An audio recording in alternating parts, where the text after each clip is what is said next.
Arestadong dalawang nagtangkang tumakas sa Comelec checkpoint sa Bacolor, Pampanga. Nagtangkang lumusot sa checkpoint ang dalawang suspect na magkaangkas sa motorsiklo.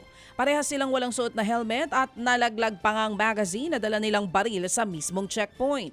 Na-corner din ng mga pulis ang dalawa kalaunan. Nang kapkapan, nahulihan sila ng kalibre 38 baril at 4 na bala. Sinampahan na sila ng reklamong illegal possession of firearms and ammunitions. Patuloy po naman na itinataboy ng Philippine Coast Guard ang mga barko ng China na mahigit ng 1 linggong nasa karagatan malapit sa Zambales at bahagi nga po ng Exclusive Economic Zone ng Pilipinas.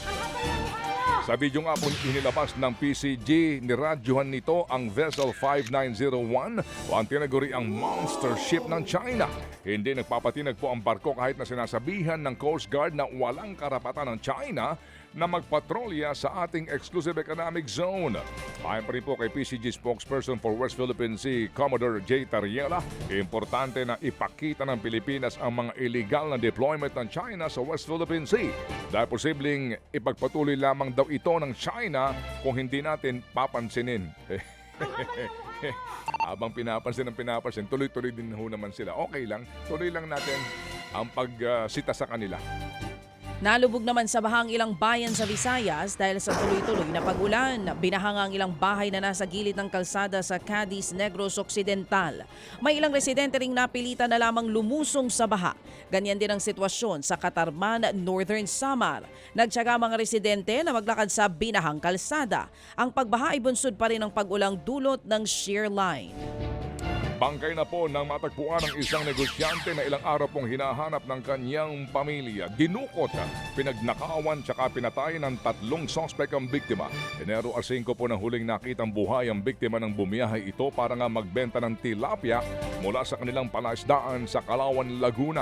Kalaunan po'y hindi na siya makontak ng kanyang mga kaanak.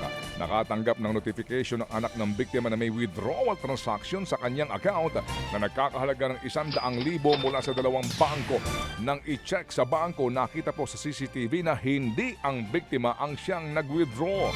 Nagsagawa po ng follow-up operation ang mga pulis para mahuli ang mga suspect.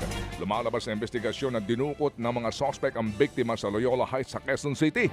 Kalaunan po ito'y pinatay at inilibing sa San Jose del Monte, Bulacan. Tinangay rin po nila ang sasakyan ng biktima at na-recover sa Caloocan. Sinampahan na po ng kasong reklamo ng kidnapping, carnapping, robbery at murder ang mga naarestong suspect na hindi pinangalanan.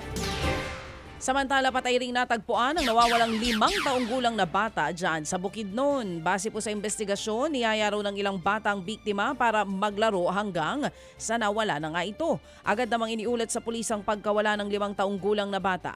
Natagpuan ang bangkay ng bata sa tubuhan sa likod ng isang mall. Wala nang saplot ang bata. Patuloy pa rin ang investigasyon sa insidente.